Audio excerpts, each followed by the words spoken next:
YCP ఘోర ఓటమిపై YS Jagan reaction. ఫలితాలు ఆశ్చర్యాన్ని కలిగించాయి. ప్రజలు బాగుండాలని మంచి చేశాం, మంచి చేసినా ఓటమి పాలయ్యం. ఇలాంటి ఫలితాలు వస్తాయని ఊహించలేదు. మహిళలకు సంక్షేమ ఫలాలు అందించాం, వారి ఓట్లు ఏమయ్యాయో తెలియడం లేదు. ఎన్నికల ఫలితాలు ఆశ్చర్యాన్ని కలిగించాయి. చాలానే చేశాం. 53 లక్షల మంది తల్లులకు మంచి చేశాం. అక్క చెల్లమ్మల ఓట్లు ఏమయ్యాయో తెలియదు. 26 లక్షల మంది అవ్వాతాతలు, వృద్ధులు, వికలాంగులకు గతంలో ఎప్పుడూ జరగని విధంగా మంచి చేశాం. మా ప్రభుత్వ అధికారంలోకి రాకముందు ఇచ్చిన చాలని పెన్షన్ నుంచి ఎంతో మంచి చేస్తూ అడుగులు వేశాం. అవ్వాతాతల ప్రేమ ఏమైందో తెలియదు. 1,05,00,000 మంది అక్క చెల్లమ్మలకు మంచి చేశాం. వాళ్ళ కష్టాలన్నీ మా కష్టాలుగా భావించాం. వైఎస్ జగన్ 26 లక్షల మంది చేయూతను అందుకుంటున్న అక్క చెల్లెమ్మలు, వారి ఆప్యాయత ఏమైందో తెలీదు.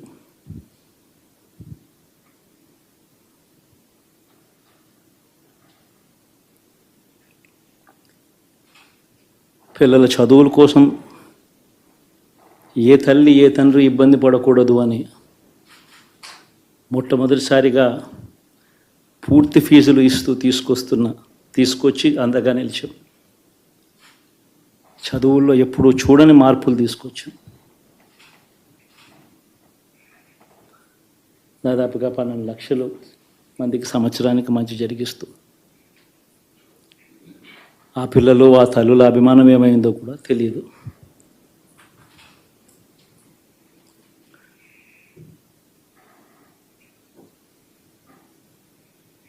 దాదాపుగా 54 లక్షల మంది రైతన్నలకు గతంలో ఎప్పుడూ చూడని విధంగా, జరగని విధంగా పెట్టుబడికి సహాయంగా అందించే కార్యక్రమం మొట్టమొదటిగా జరిగింది మన ప్రభుత్వం వచ్చాకే.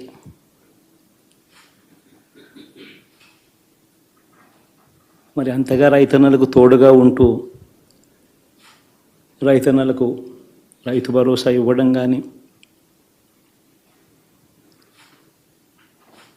సమయానికే వారికి ఇన్పుట్ సబ్సిడీ ఎప్పుడు జరగని విధంగా సీజన్ ముగిసేలోగానే ఇచ్చే కార్యక్రమం కానీ, ఉచిత ఇన్సూరెన్స్ కానీ,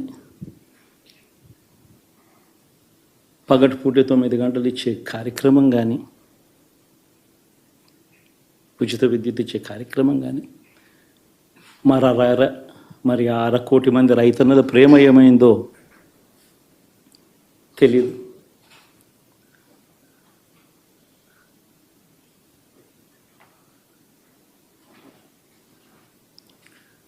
మరి ఇన్ని కోట్ల మందికి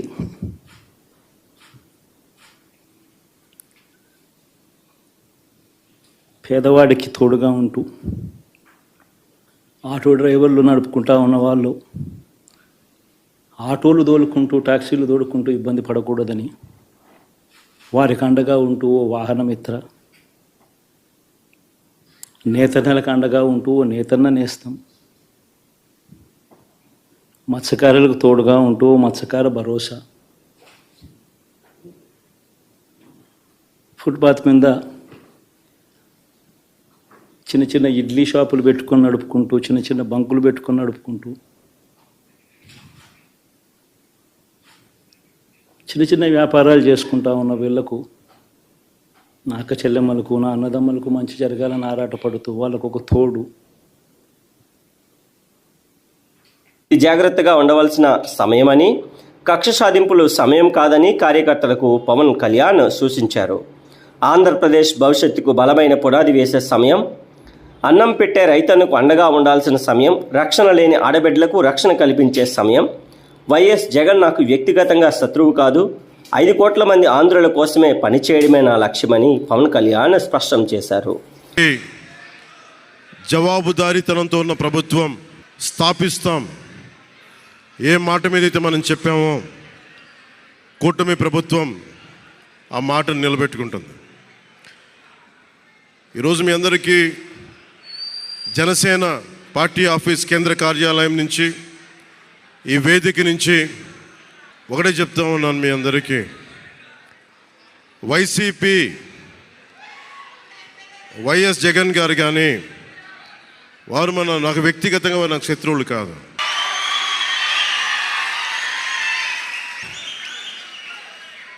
ఓడిపోయారు కదా అని చెప్పి వారిని ఇబ్బంది పెట్టడానికో హింసించడానికో ఈ విజయం కాదు.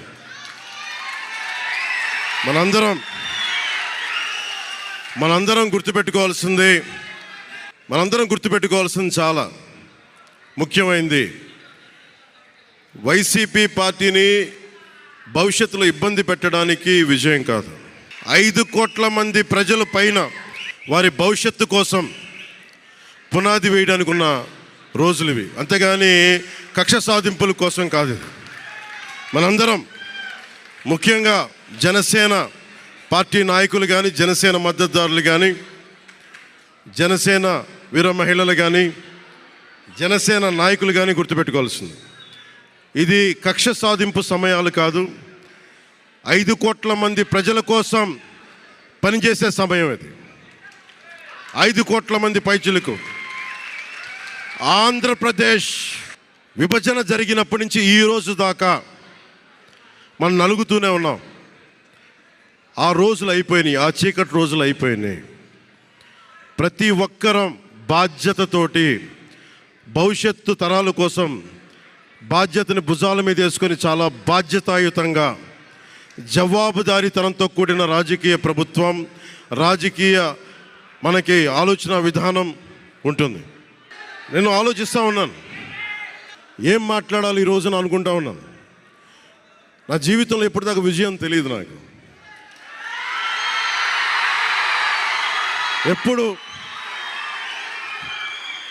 ఎప్పుడు ఒకే ఒకసారి సినిమాల్లో ఉన్నప్పుడు తొలి ప్రేమ అనే విజయం చూసాం.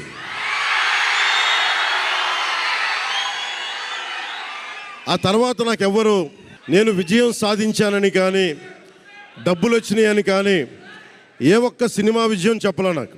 నా జీవితం అంతా ఎప్పుడు కూడా దెబ్బలు తింటానో, మాటలు పడతానో, తిట్టించుకుంటానో, నేను ఎంత ఎదిగా నాకే తెలియదు. మీ గుండెల్లో ఈ రోజు నన్ను తీసుకొచ్చి 21కి 21 గెలిచే వరకు నాకే తెలియదు.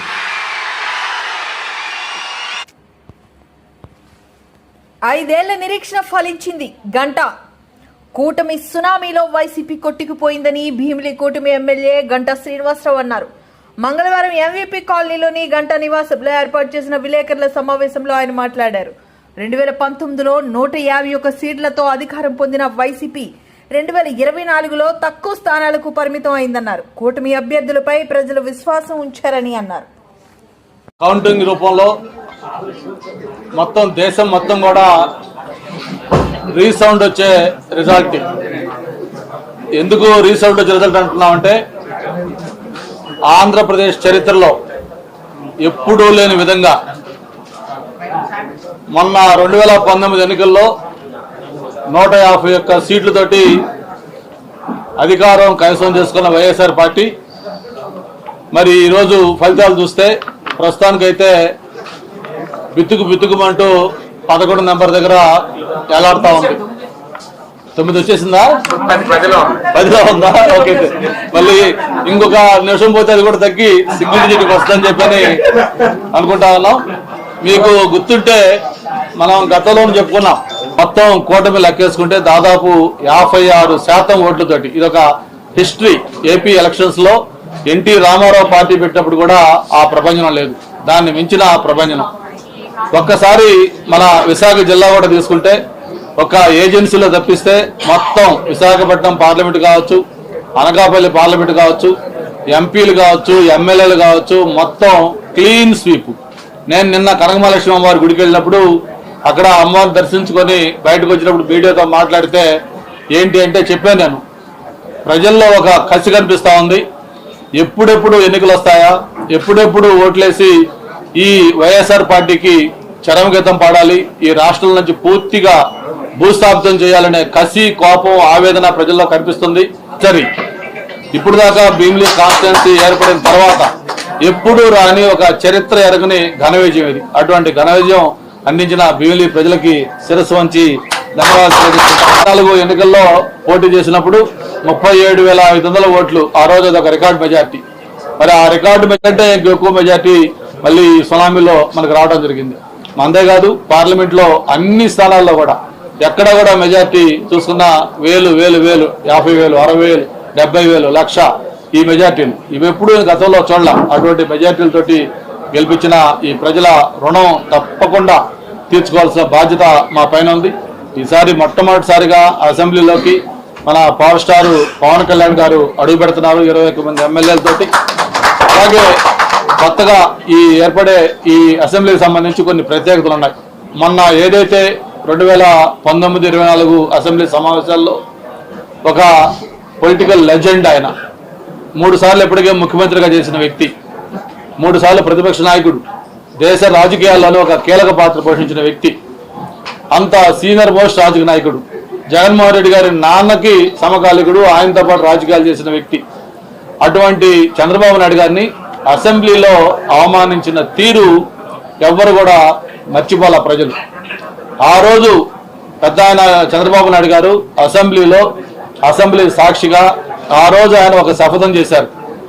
ఇటువంటి కౌరవ సభలో మళ్ళీ నేను ముఖ్యమంత్రిగా అడుగు పెడతాను అని చెప్పినట్టు డంకా బజాయించి మళ్ళీ రేపు ముఖ్యమంత్రిగా ఆంధ్రప్రదేశ్ అసెంబ్లీలో చంద్రబాబు నాయుడు గారు మళ్ళీ అడుగు పెట్టబోతున్నాడు.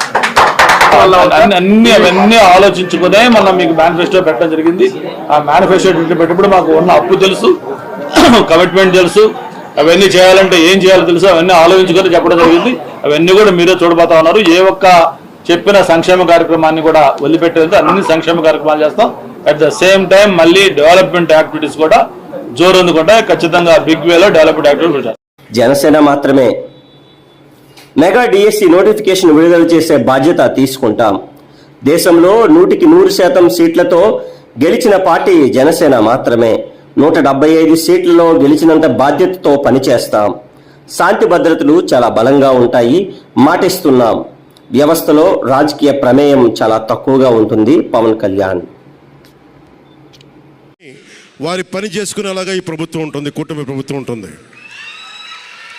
రైతుకి కష్టం వస్తే హక్కును చేర్చుకునే ప్రభుత్వం తప్ప తిరస్కారంగా చిన్న చూపు చేసే ప్రభుత్వం అవ్వదు మనకి ఈ కూటమి ప్రభుత్వం. నాకు రాజకీయాలు డబ్బు అవసరం లేదు. నేను మీకు మళ్ళీ చెప్తున్నాను. మీకు నేను డబ్బుల కోసం, పేరు కోసం రాజకీయాల్లోకి రాలేదు. మీలాగా నలిగిపోతారు చూసారా ప్రతి ఒక్కళ్ళు. సగటు మనిషి మాకు ఎవడు ఉండడేంటి, మా కులం లేదు, మతం లేదు, నా కష్టాన్ని ఎవరు చూడరేంటని ప్రతి ఊర్లో ఉండే ఒక సగటు మనిషి అనుకుంటాడు. ఆ మనిషి కష్టాలు నేను చూసిన వాడిని. ఆ మనిషికి భుజం కాయడానికి నేను వచ్చాను రాజకీయాల్లో. 2019లో ఓడిపోతే నా మానసిక స్థితి ఎలా ఉందో ఆ రోజున, ఈరోజు గెలిచినప్పుడు కూడా నా మానసిక స్థితి అలాగే ఉంది. అంతే ధైర్యంతో ఉన్నా. గెలుపు నాకు బాధ్యత ఇచ్చింది కానీ అహంకారం ఇవ్వలేదు, రాదు. ఇంకా భయం వేసింది. అందరూ నాకు శుభాకాంక్షలు తెలియజేస్తూ ఉంటే నాకు భయం వేసింది. ఎందుకంటే ఇల్లు అలకగానే పండగ కాదు ఇది.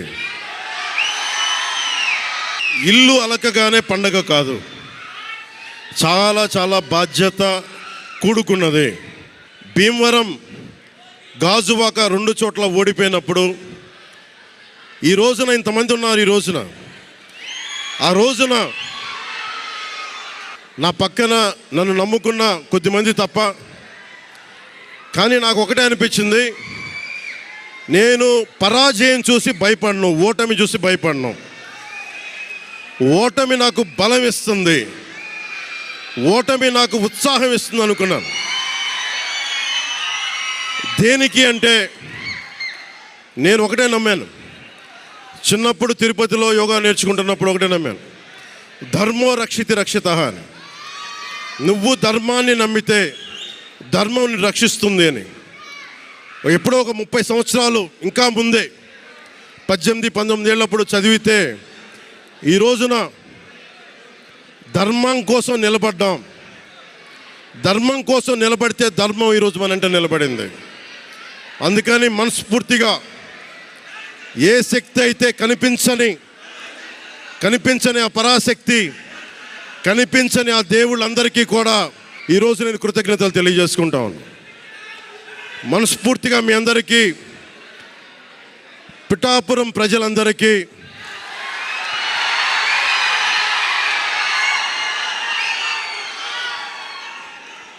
మీరు పిఠాపురం పురజనులకి, పెద్దలకి, ఆడపడుచులకి, అక్క చెల్లెలకి, యువతులకి, కథం తొక్కిన యువతకి, కథం తొక్కిన జన సైనికులకి, జనసేన నాయకులకి, తెలుగుదేశం నాయకులకి, తెలుగుదేశం శ్రేణులకి, తెలుగుదేశం నాయకులు వర్మ గారికి, వారందరికీ కూడా నా ప్రత్యేక కృతజ్ఞతలు తెలియజేసుకుంటా ఉన్నాను. మీరు పిఠాపురంలో పవన్ కళ్యాణ్ గెలిపించలేదు. కేవలం పిఠాపురం ప్రజలు పవన్ కళ్యాణ్ ఒక్కడిని గెలిపించలేదు, 5 కోట్ల మంది ప్రజల్ని నాకు ఓట్లు వేయలేదు, కేసులు పెడతా. KA Paul.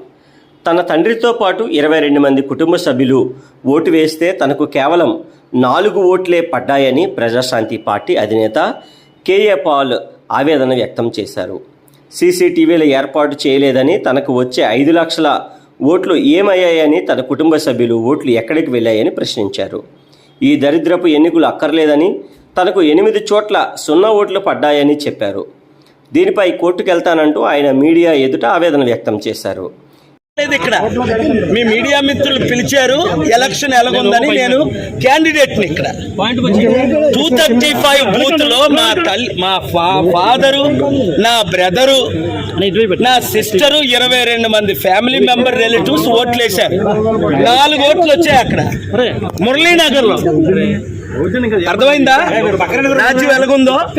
ఇప్పుడైనా అర్థం చేసుకోండి. చంద్రబాబు నాయుడు గారు లాంటి పెద్ద లీడరే 52 రోజులు జైల్లోకి వెళ్ళబోసారు, బయటకు వచ్చి పవన్ కళ్యాణ్ మాటలు ఒప్పుకొని సరెండర్ అవ్వాల్సిన పరిస్థితి. చంద్రబాబు నాయుడు గారు ముఖ్యమంత్రిని చేసింది నేను మీకు తెలుసు 95 లో. అప్పుడు ఎమ్మెల్యే మోదీ గారు, నితీష్ కుమార్ ఏంటి, నవీన్ పట్నాయక్ ఏంటి, ఒక కేజ్రీవాల్ సరెండర్ అవ్వకపోతే లోపల జైలుకి వెళ్ళాడు. ఇప్పుడు సీఎం రమేష్ కనకాపల్లో 50,000 మెజారిటీ అట, బీజేపీ 8లో 6 సీట్లట, జనసేన 21లో 19 సీట్లట. ఇంకెందుకు ఎలక్షన్? ఇప్పుడే నేను కలెక్టర్ గారితో సంతకం తీసుకొని వచ్చాను. ఆయన పెట్టనంటే గొడవ పెట్టుకొని మీరు ఎక్నాలజ్మెంట్ తీసుకోండి అని, ఇదిగోండి సంతకం. ఏమని డిమాండ్ చేశాను? కోర్టు ఆర్డర్ ఉంది 23-30ని. ఏమని? మీరు సీసీటీవీ లింక్ లాస్ట్ టైం ఎందుకు ఇచ్చారు క్యాండిడేట్లకి, ఇప్పుడు ఎందుకు ఇవ్వలేదు? ఇప్పుడు అర్థమైంది ఎందుకు ఇవ్వలేదు. సీసీటీవీ కెమెరాలు వెనకన ఎందుకు పెట్టలేదు, చుట్టూ ఎందుకు పెట్టలేదు? ఎందుకు కారణం? నాకు పడిన లక్షల ఓట్లు పోని, యూత్ నిరుద్యోగులు 2 లక్షలు, క్రిస్టియన్స్ 2 లక్షలు, 3.5 లక్షలు, బడుగు బలహీన వర్గాలు 2 లక్షలు ఏమయ్యాయి అంటే, పోనీ నా ఫాదరు, నా సిస్టరు, నా బ్రదర్ ఇన్ లా, నా ఫ్యామిలీ మెంబర్స్ 235 బూత్లో వేసిన ఓట్లు. ఆ రోజు నన్ను పోలీస్ శ్రీకాంత్ 15 నిమిషాలు హెరాస్ చేసి ఆపారు సిఐ పోలీసు. ఇంత దరిద్రం ఎలక్షన్స్ ఇంకనవసరం. చైనా లాగే, రష్యా లాగే మోదీ గారు టోటల్ గా ఆయనే లైఫ్ లాంగ్ డిక్లేర్ చేసుకోవడం బెటర్. ప్రైమ్ మినిస్టర్గా, ప్రెసిడెంట్గా ఇంక ఎలక్షన్స్ అని పాటించని అవసరం లేదు. ఆర్ఓ గారు సంతకం పెట్టారు, గాజువాక ఆర్ఓ గారు సంతకం పెట్టారు. నేనేం కోరాను?